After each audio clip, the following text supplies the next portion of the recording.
In Flanders Fields by Dr. John McCrae, Canadian Army, 1950. In Flanders Fields the poppies blow between the crosses row on row that mark our place and in the sky. The larks still bravely singing fly, scarce heard amid the guns below. We are the dead. Short days ago we lived, felt dawn, saw sunset glow. Loved and were loved. Now we lie in Flanders Fields. Take up our quarrel with the foe. To you from failing hands we throw torch the years to hold it high. If ye break faith with us who die, we shall not sleep. The poppies grow in Flanders Fields. This was one of the most famous poems to come out of the war. World War I is going to affect the world in ways that they cannot even imagine at this point. It's supposed to be a short, local, regional war, but it will rattle the world at its very foundations. The whole century since, the century we have lived in, as a result of World War I. Advances of technology, diplomacy, alliance systems. Okay, we would not have the Great Depression, World War II, the Cold War without World War I. We've not had these issues of we have in the Middle East today because modern Middle East was created by World War I. Art, literature were dramatically affected by the war. The year after World War I would never be as wealthy again, and be a year far more hesitant to go to war. The young men would rush headlong, excited to war about the glamour and excitement adventure of being heroes. The war, most of that generation was wiped out. And furthermore, you'd be far more hesitant to go to war or see it as anything glamorous. Now, look at World War I with the issues here. Archduke Franz Ferdinand, the Triple Alliance, which comes with Central Powers. Triple Entente comes with Allied powers, the Battle of Tannenberg, Masurian Lakes, 1914. U-boats, Lusitania, Woodrow Wilson, Alexander Kerensky, the Bolshevik Revolution, the Eye of Lenin, also part of that Bolshevik Revolution. Treaty of Brest-Litovsk, Armistice, 14-point Treaty of Versailles.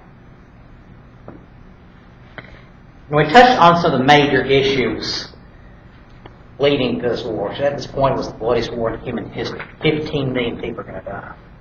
We talked about the arms races. We talked about colonization. Germany especially pushing for new colonies, what the Kaiser called Germany's place in the sun. The secret alliances, complex alliance system, but a lot of them aren't often advertised. Countries be allied with each other and the rest of the world not even know it.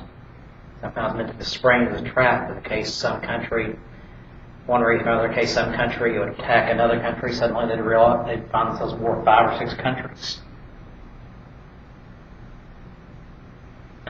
It has a building rivalry between the major powers. Here's some numbers here. In 1914, on the eve of the war, Russia had the largest army in Europe, 1.3 million troops, but the problem is they're badly organized, badly trained, it's hard to get troops fed and organized and mobilized. Plus, they don't all have rifles. That's it. For the infantry sent into the Russian infantry sent into the field, only 1 man out of every 5 is sent in rifles. Some men with groups, 1 man's rifle fell down, the one was shot dead. Another one pick it up and keep fighting. So basically, the Russian Tsar, Nicholas II, is sending his troops, who just lost a war against Japan a few years earlier, sending them basically peasants with pitchforks up against German machine guns. Going to be a slaughter. France and Germany, both pretty evenly matched at 900,000 troops. Britain, Austria, and Italy, next major powers, have between 250 to 500,000 troops each. And all this, you have the force of nationalism. Government propagandists trying to whip up the country, their people into frenzy, to hate one particular group or another. Hate the Germans, hate the French. They're your enemies. Of course, all these newly modernized armies, all this new weaponry, lost passion of nationalism, we have increasing crime, people to use this army against their enemies once and for all.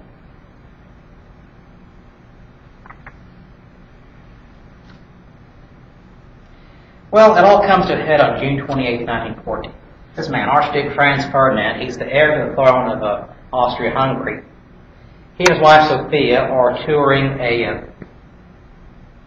Sarajevo, so the capital of the new province of Bosnia, which Serbs had so desperately wanted and nearly went to war with just a few years before.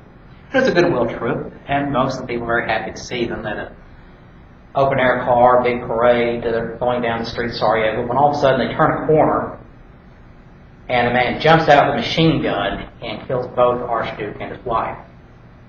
Turns out the man was a Bosnian, but he was a Serb, Serb living in Bosnia, part of this organization been trying to undermine Austrian control in Bosnia.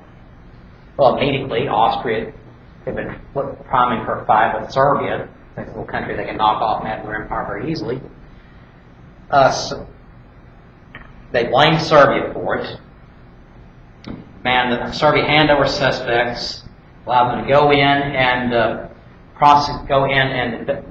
seize suspects themselves if necessary in Serbia, and also demanding that Serbia stop sending out anti-inflammatory propaganda.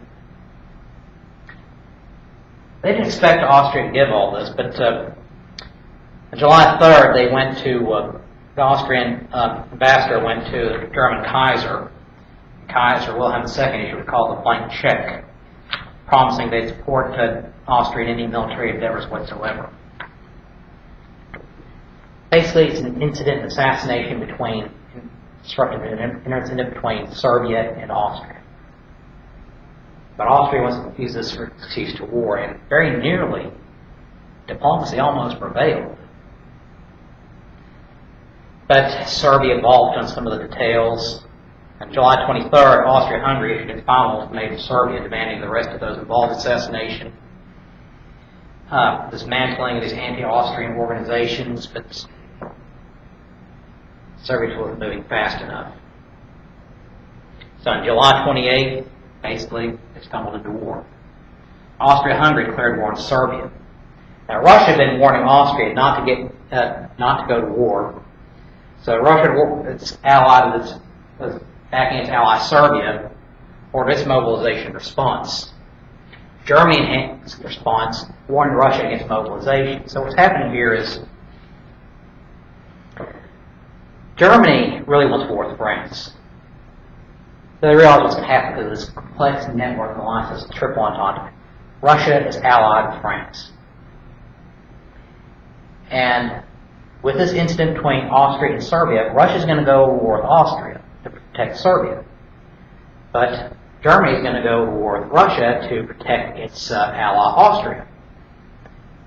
Since Russia is at war, France is going to go to war with its ally, Russia. So Germany really gets the war with France. So it's very confusing disaster of European diplomacy. Because the Serbs assassinated the Archduke and the Austro-Hungarian throne, Germany goes to war with France. Does it make sense? No. Of course not. This is a nightmare. Well, Germany warned Austria against intervention on August 1st. Germany declared war on Russia. In order to neutralize Russia's allies in the Triple Entente, Germany declared war on France on August 3rd. As part of the Schlieffen Plan to quickly knock out France, Germany invaded Belgium on August 4th, and Britain declared war on Germany the same day. So basically what's happening is the interlocking system of alliances clicks in, and everybody declares war on everybody else. So the original entente of Britain, France, and Russia, well, now they've become the Allied powers. But now they're adding allies, like Belgium. And others are going to start getting involved. Triple alliance, well, it's supposed to be a defensive alliance. Italy drops out.